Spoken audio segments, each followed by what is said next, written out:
ایک بات بڑی ضروری ہے، وہ میں نے آپ سے ضرور کرنی ہے۔ ایک آیت ہے قرآن پاک کی سورۃ بقرہ پہلا سپارہ آیت نمبر 120۔ اللہ تعالیٰ نے ایک حد بیان کر دی، فرمایا وَلَن تَرْضَىٰ عَنْكَ الْيَهُودُ وَلَا النَّصَارَىٰ حَتَّىٰ تَتَّبِعَ مِلَّتَهُمْ۔ فرمایا یہ یہودی اور عیسائی تم سے ہرگز راضی نہیں ہوں گے۔ یہ قرآن ہے اور سادہ ترجمہ تفسیر کی بھی ضرورت نہیں۔ یہ معاہدے کر لیں، محبت کے وعدے کر لیں، یہ تم سے راضی نہیں ہوں گے۔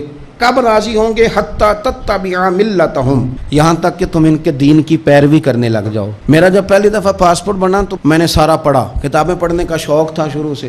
اس کے ہر صفحے پہ لکھا ہے کہ سوائے اسرائیل کے، یعنی آپ پوری دنیا میں یہ سبز ہلالی پاسپورٹ لے کے جا سکتے ہیں، خبردار اسرائیل آپ یہ پاسپورٹ لے کے نہیں جا سکتے۔ یعنی اتنی نفرت کسی ملک سے کہ اس پر لکھ کے چھاپ دیا ہر صفحے پر کہ یہ پاسپورٹ سوائے اسرائیل کے ہر ملک کے لیے کارآمد ہے۔ میرا سوال ہے عرب کے ان لیڈروں سے جنہوں نے اسرائیل کے ساتھ معاہدہ کیا، مجھے بتاؤ تمہیں فلسطین کی بیٹیاں بھول گئی نا ساری کی ساری؟ تمہیں وہ ماں بھول گئی نا جو مسجد اقصیٰ کے دروازے پہ کھڑی ہو کے چیخیں مارتی تھی اور کہتی تھی کوئی علی کو خبر کرو کہ میری بچیاں قید میں ہیں؟ وہ بھول گئی؟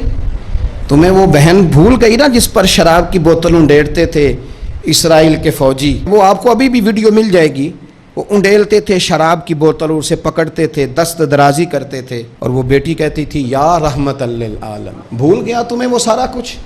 تم نے 1 منٹ لگایا اور تم معاہدہ کس سے کروا رہے ہو؟ امریکہ کے صدر سے؟ اتنا ظلم کیا تم نے، اتنا قاتل کے ساتھ معاہدہ؟ کیا سمجھتے ہو فلسطین والوں کا کوئی والی وارث نہیں؟ سنو، میرے رسول کریم صلی اللہ علیہ وسلم نے فرمایا میرا کوئی مالدار امتی دنیا سے چلا جائے، پیسے جائیدادیں چھوڑ کے جائے تو اس کی اولاد میں بانٹ دینا، لیکن اگر اس کے ذمہ قرضہ ہو تو میرے پاس آ جانا، میں اپنے امتی کا قرض ادا کروں گا۔ جس کا کوئی وارث نہیں ہوتا مدینے والا اس کا وارث ہوتا ہے، میں قرض دوں گا اپنے امتی کا۔ کیا سمجھتے ہو فلسطینی لاوارث ہے؟ صبح قیامت نبی پاک تم سے سوال کریں گے، تمہیں اللہ کے حضور حاضری دینی ہے۔ کیوں نہیں صلح کرتا اسرائیل فلسطین کے ساتھ؟ لبنان کے ساتھ دوستی کیوں نہیں کرتا؟ شام سارا کٹ گیا اسرائیل کی وجہ سے، اور آج تمہیں خیال آیا ان کے ساتھ معاہدہ کرنے کا؟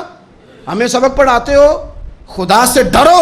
اور پھر اقبال کہتے ہیں مسلمانوں سے مایوس نہ ہونا، حکمرانوں سے زیادہ امیدیں بھی نہ لگانا۔ وہ جو چھوٹے چھوٹے لوگ نکلے تھے نا صحرا سے، بظاہر غریب تھے، بظاہر ان کے پاس مال نہیں تھا، وہ خالد بن ولید جیسے، وہ سعد بن ابی وقاص جیسے، بظاہر ان کے پاس زیادہ اسلحہ نہیں تھا۔ اقبال کہنے لگے مایوس نہ ہونا، یہ نہیں کہنا بن کچھ نہیں سکتا، فرمانے لگے رات میں نے سنا ہے فرشتے آپس میں باتیں کر رہے تھے۔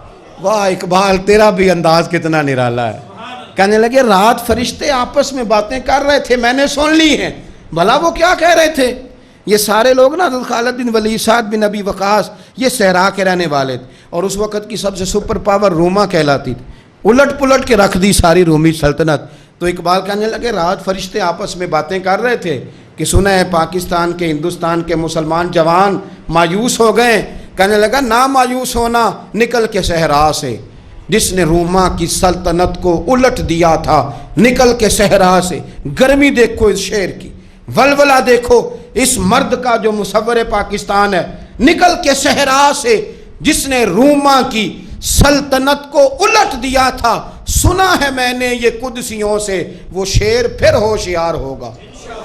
وہ کل باتیں کر رہے تھے کہ بہت سارے ان میں سے پھر جاگ گئے اور بڑی جلدی وہ بلاک بنائیں گے۔ سنا ہے میں نے یہ قدسیوں سے کہ وہ شعر پھر ہوشیار ہوگا، وہ آئے گا میدان میں، نکلے گا، اور انشاءاللہ یہی چراغ جلے گا تو روشنی ہوگی۔